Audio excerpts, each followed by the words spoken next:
Hello everyone, this is Bhavna Purbiya. Previous lecture में हम extension field में यूज होने वाले सम बेसिक डेफिनेशंस के बारे में पढ़ चुके हैं। तो आज हम पढ़ेंगे हमारा मेन टॉपिक जो है हमारा एक्सटेंशन फील्ड। तो एक्सटेंशन फील्ड पढ़ने के लिए हम पढ़ेंगे सब फील्ड। सब फील्ड क्या होता है? तो जैसा कि ग्रुप के लिए सब ग्रुप होता है, रिंग के लिए सब रिंग होता है, वैसा ही आपका फील्ड के लिए सब फील्ड होता है। तो देखेंगे हम सब फील्ड की डेफिनेशन। तो let E be any field and F be any subset of E containing at least two elements, then F is subfield of E. if क्या होगा, फर्स्ट आपका है U minus V belongs to F and U V inverse belongs to F। For all U V कहाँ से होंगे? आपके F से। जैसा कि ग्रुप के लिए एक ऑपरेशन होता है हमारा प्लस डॉट या फिर कोई भी जो भी दिया रहता है आपका, तो फील्ड में क्या होता है? आपके दो ऑपरेशन होते हैं। तो दोनों ऑपरेशन के रिस्पेक्ट में अगर कोई सबसेट ग्रुप फॉर्म करता है तो वो क्या कहलाएगा? आपका सब फील्ड। ठीक है, एग्जाम्पल देखते हैं। जैसा कि हम जानते हैं कि एवरी ग्रुप इज अ सब ग्रुप ऑफ इटसेल्फ, सेम वैसा ही हमारा फील्ड के लिए होगा। एवरी फील्ड इज अ सब फील्ड ऑफ इटसेल्फ। तो क्यू क्या है? फील्ड फॉर्म करता है। तो यहाँ पे क्या है? क्यू इज अ सब field of Q. Okay, and Q क्या होगा? आर का सब फील्ड होगा, और क्यू क्या होगा? सी का भी सब फील्ड होगा। तो हम अगला टॉपिक देखते हैं हमारा फील्ड एक्सटेंशन।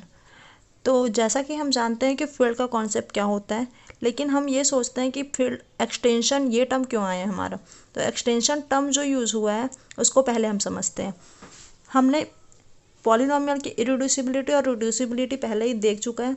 तो फिर यहाँ पे क्या होता है, कोई पॉलिनोमियल रिंग अगर आपको दिया गया है, उसके अंदर आपको कोई पॉलिनोमियल दिया है, जैसे x square plus one belongs to Q x square plus one over a field Q. ठीक है, तो क्या होता है, ये क्या है? हमारा पॉलिनोमियल ऑफ डिग्री टू का पॉलिनोमियल है।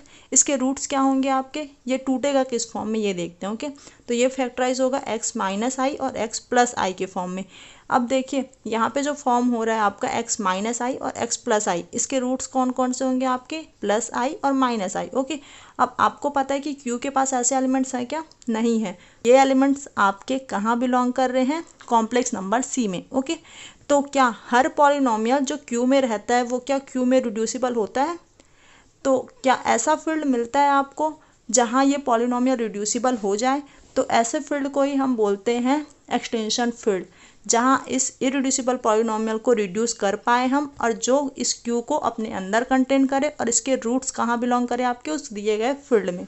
ओके, तो इसलिए हम यूज़ करते हैं एक्सटेंशन फील्ड। अब यहाँ पे हम देखेंगे इसका डेफिनेशन क्या है। A field E is said to be extension field of F if F is subfield of E. अगर कोई फील्ड आपका ई है और दूसरा फील्ड क्या है? आपका एफ है, और एफ क्या है? ई का सब फील्ड है, तो उस केस में हम क्या बोलेंगे? ई को एक्सटेंशन फील्ड ऑफ एफ। ठीक है, या फिर सिंपली हम क्या बोल सकते हैं उसको? E is extension field of F या एक्सटेंशन ऑफ एफ।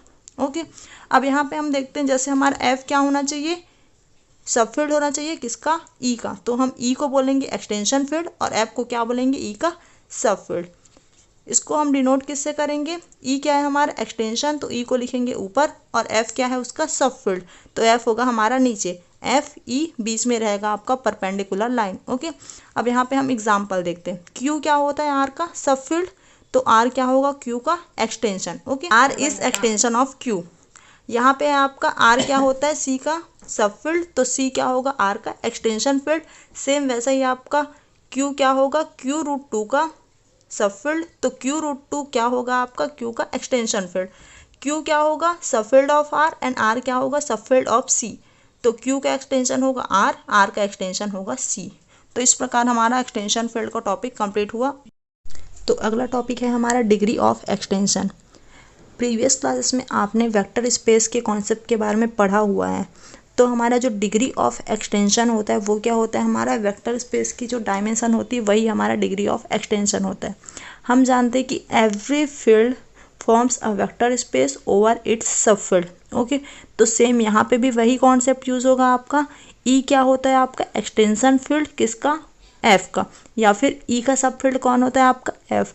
तो ई क्या फॉर्म करेगा? Vector space over F. Okay, तो यहाँ पे आपका ई क्या होगा? वी का काम करेगा ओवर अ फील्ड एफ। तो वी एफ जो है वो वेक्टर स्पेस फॉर्म करेगा।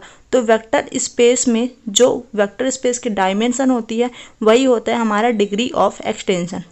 वेक्टर स्पेस के डायमेंशन के लिए हमको क्या ज़रूरत होती है, बेसिस की। तो बेसिस में जितने नंबर ऑफ एलिमेंट्स होते हैं वो क्या होता है हमारा वेक्टर स्पेस का डायमेंशन। सेम वैसा ही यहाँ पे आपका होगा degree of extension. Degree of extension of E over F, यहाँ पे हम डेफिनेशन देखेंगे। डिग्री ऑफ एक्सटेंशन क्या होता है, let E be an extension field of F, then the degree of E over F is the dimension of E considered as a vector space over F. Okay, तो जो degree of extension of E over F होगा वो क्या होगा, dimension of E over F as a vector space. तो यहाँ पे इसको डिनोट किससे करते हैं, डिनोटेड बाय बिग ब्रैकेट में आपका रहेगा ई ओवर एफ। ओके, अगर आपका dimension of vector space over the given field अगर आप फाइनाइट होता है तो उसको क्या बोलते हैं हम, फाइनाइट वेक्टर स्पेस। तो सेम वैसा ही कॉन्सेप्ट यहाँ पे है। अगर डायमेंशन फाइनाइट हुआ तो उस केस में हम क्या बोलेंगे, डिग्री ऑफ एक्सटेंशन को फाइनाइट एक्सटेंशन। अगर डायमेंशन इनफाइनाइट होता है तो उसको हम क्या बोलते हैं, इनफाइनाइट एक्सटेंशन। एग्जाम्पल देखते हैं। एग्जाम्पल में हमारा c over r, degree of extension क्या होगा, r over r, c square over r. Okay, first example हमारा देखते हैं c over r, degree of extension क्या होगा। हमारा आर क्या है, सी का सब फील्ड है, और सी क्या है, आर का एक्सटेंशन है। तो सी क्या होगा, over R vector space form करेगा। तो इसमें dimension of V over F जो होगा वही क्या होगा, degree of extension of C over R. यहाँ पे सी क्या काम करेगा आपका, वी का, और आर क्या होगा आपका, फील्ड एफ। तो वी ओवर एफ जो हमारा डायमेंशन होगा वही होगा degree of extension of C over R. अब यहाँ पे हम देखते हैं, तो डायमेंशन निकालने के लिए हम क्या यूज़ करते हैं, बेसिस। तो बेसिस में जितने नंबर ऑफ एलिमेंट्स होंगे उतना ही क्या होगा, हमारा वेक्टर स्पेस का डायमेंशन होगा। हम जानते हैं कॉम्प्लेक्स नंबर सी को हम कैसे डिनोट करते हैं, सी इक्वल कैसे एलिमेंट्स आते हैं उसमें, ए प्लस आई बी टाइप के, सच दैट ए और बी कहाँ से रहते हैं आपके, रियल नंबर से। अब इसके बेसिस में कौन कौन से एलिमेंट्स होंगे आपके, 1, i। तो बेसिस के लिए सबसे पहले आपको क्या होना चाहिए, उस सेट को li होना चाहिए। सेकंड, अगर वो बेसिस सेट है तो उस एलिमेंट से क्या होना चाहिए, पूरा का पूरा आपका सी जनरेट होना चाहिए। ओके, तो हम इसको प्रूव कैसे करते हैं, वैसे तो हम प्रूव कर चुके हैं बीएससी फाइनल ईयर में, फिर भी मैं एक बार आपको रिवाइज करा देती हूँ। फर्स्ट, li के लिए क्या कॉन्सेप्ट है आपका, लेट α1 α2 बिलोंग्स टू r।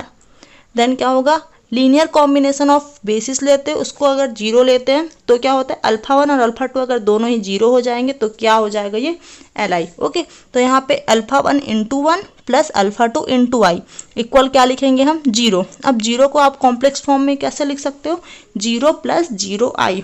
अब यहाँ पे आप क्या करते हो, कंपेयर करते हो रियल पार्ट्स और इमेजनरी पार्ट का। तो यहाँ पे क्या होगा, α1 = 0 एंड α2 = 0। तो यहाँ पे जो भी आपके स्केलर्स यूज हुए हैं उसकी वैल्यू क्या हो रही है, 0। तो इसलिए जो हमारा बी वाला सेट है, बी में कौन कौन से एलिमेंट है, 1 और -1, ये दोनों ही कैसे एलिमेंट्स हो जाएंगे आपके, li। सेकंड, हमको क्या प्रूव करना है कि इन दोनों एलिमेंट से क्या होगा, हमारा पूरा का पूरा सी जनरेट हो जाएगा। तो यहाँ पे for all a + ib belongs to C there exist a b belongs to r such that a × 1 + b × i equal क्या होगा, a + ib। आप किसी भी कॉम्प्लेक्स नंबर a + ib को अगर लेते हो तो उसके लिए कोई ना कोई 2 एलिमेंट्स R में ऐसे एग्जिस्ट कर जाते हैं जिसके लीनियर कॉम्बिनेशन से वो एलिमेंट क्या हो जाता है, आपका जनरेट हो जाता है। तो इस प्रकार हम देखें कि बी के अंदर जो एलिमेंट है 1 और i वो कैसे सेट है, आपके li सेट्स हैं, और इन दोनों एलिमेंट से क्या हो रहा है, आपका पूरा का पूरा सी जनरेट हो रहा है। तो b क्या फॉर्म कर रहा है, आपका बेसिस फॉर्म कर रहा है। तो इस प्रकार क्या होगा, dimension of C over R क्या हो जाएगा, आपका 2 हो जाएगा। तो ये जो डायमेंशन होता है वही क्या होता है, हमारा एक्सटेंशन फील्ड का डिग्री, ठीक है, या degree of extension of C over R. तो हमारा डिग्री क्या हो जाएगा, 2। सेम ऐसा ही आपका सेकंड एग्जाम्पल देखते हैं हम। सेकंड एग्जाम्पल क्या है, q√2 ओवर q। तो q√2 क्या कैसे डिफाइन होगा हमारा, q√2 = a + b√2, जहाँ a b कहाँ के एलिमेंट होंगे, आपके q के, ठीक है। तो यहाँ पे हम degree of extension of q√2 over q निकालना है हमें। तो इसके लिए हम क्या करेंगे, बेसिस फॉर्म करेंगे। बेसिस में कौन कौन से एलिमेंट होंगे इसके लिए, जैसे ऊपर वाले में हमने देखा कि 1 और i थे, सेम वैसा ही इसमें क्या होगा, बेसिस में 1 और √2, ठीक है। तो यहाँ पे क्या होगा, 1 और √2, सिर्फ 2 ही एलिमेंट है बेसिस के पास। तो इसलिए dimension of q√2 over q क्या होगा, 2 होगा। तो ये जो डायमेंशन होगा वही क्या होगा, degree of extension of q√2 over q। तो ये होता है हमारा डिग्री ऑफ एक्सटेंशन का टॉपिक कंप्लीट। अगर आपको कुछ डाउट है तो कमेंट सेक्शन पे पूछ सकते हो। Thanks for watching.